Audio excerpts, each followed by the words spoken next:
3. The 18th year, A.D. 12. In the course of this year all the family property, except the home and garden, was disposed of. The last piece of Capernaum property, except an equity in one other, already mortgaged, was sold.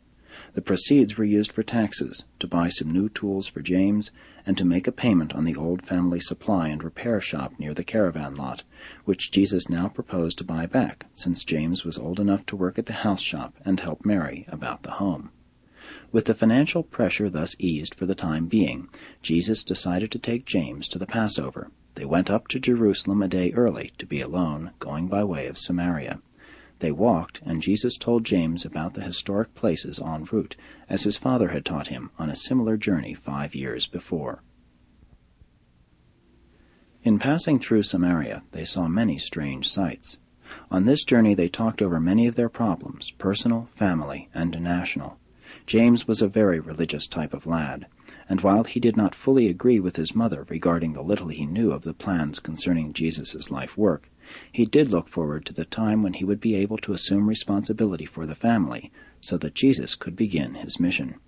He was very appreciative of Jesus' taking him up to the Passover, and they talked over the future more fully than ever before. Jesus did much thinking as they journeyed through Samaria, particularly at Bethel and when drinking from Jacob's well. He and his brother discussed the traditions of Abraham, Isaac, and Jacob. He did much to prepare James for what he was about to witness at Jerusalem, thus seeking to lessen the shock such as he himself had experienced on his first visit to the temple. But James was not so sensitive to some of these sights. He commented on the perfunctory and heartless manner in which some of the priests performed their duties, but on the whole greatly enjoyed his sojourn at Jerusalem. Jesus took James to Bethany for the Passover supper. Simon had been laid to rest with his fathers, and Jesus presided over this household as the head of the Passover family, having brought the paschal lamb from the temple. After the Passover supper, Mary sat down to talk with James, while Martha, Lazarus, and Jesus talked together far into the night. The next day they attended the temple services, and James was received into the commonwealth of Israel. That morning, as they paused on the brow of Olivet to view the temple, while James exclaimed in wonder, Jesus gazed on Jerusalem in silence. James could not comprehend his brother's demeanor. That night they again returned to Bethany, and would have departed for home the next day, but James was insistent on their going back to visit the temple, explaining that he wanted to hear the teachers. And while this was true, secretly in his heart he wanted to hear Jesus participate in the discussions, as he had heard his mother tell about. Accordingly, they went to the temple and heard the discussions, but Jesus asked no questions. It all seemed so puerile and insignificant to this awakening mind of man and God. He could only pity them. James was disappointed that Jesus said nothing. To his inquiries, Jesus only made reply, "My hour has not yet come." The next day they journeyed home by Jericho in the Jordan Valley, and Jesus recounted many things by the way, including his former trip over this road when he was 13 years old. Upon returning to Nazareth, Jesus began work in the old family repair shop and was greatly cheered by being able to meet so many people each day from all parts of the country and surrounding districts. Jesus truly loved people, just common folks. Each month he made his payments on the shop and, with James's help, continued to provide for the family. Several times a year, when visitors were not present thus to function, Jesus continued to read the Sabbath scriptures at the synagogue, and many times offered comments on the lesson. But usually he so selected the passages that comment was unnecessary. He was skillful, so arranging the order of the reading of the various passages that the one would illuminate the other. He never failed, weather permitting, to take his brothers and sisters out on Sabbath afternoons for their nature strolls. About this time, the Chazan inaugurated a young men's club for philosophic discussion, which met at the homes of different members, and often at his own home, and Jesus became a prominent member of this group. By this means he was enabled to regain some of the local prestige which he had lost at the time of the recent nationalistic controversies.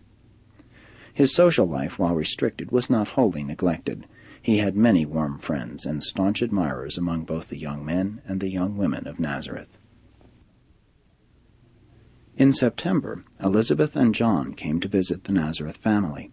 John, having lost his father, intended to return to the Judean hills to engage in agriculture and sheep-raising, unless Jesus advised him to remain in Nazareth to take up carpentry or some other line of work. They did not know that the Nazareth family was practically penniless. The more Mary and Elizabeth talked about their sons, the more they became convinced that it would be good for the two young men to work together and see more of each other. Jesus and John had many talks together, and they talked over some very intimate and personal matters. When they had finished this visit, they decided not again to see each other until they should meet in their public service after the Heavenly Father should call them to their work. John was tremendously impressed by what he saw at Nazareth, that he should return home and labor for the support of his mother. He became convinced that he was to be a part of Jesus' life mission, but he saw that Jesus was to occupy many years with the rearing of his family, so he was much more content to return to his home and settle down to the care of their little farm, and to minister to the needs of his mother. And never again did John and Jesus see each other until that day by the Jordan when the Son of Man presented himself for baptism. On Saturday afternoon, December 3 of this year, death for the second time struck at this Nazareth family. Little Amos, their baby brother, died after a week's illness with a high fever. After passing through this time of sorrow with her firstborn son as her only support, Mary at last and in the fullest sense recognized Jesus as the real head of the family, and he was truly a worthy head. For 4 years their standard of living had steadily declined. Year by year they felt the pinch of increasing poverty. By the close of this year they faced one of the most difficult experiences of all their uphill struggles. James had not yet begun to earn much, and the expense of a funeral on top of everything else staggered them. But Jesus would only say to his anxious and grieving mother, "Mother Mary, sorrow will not help us.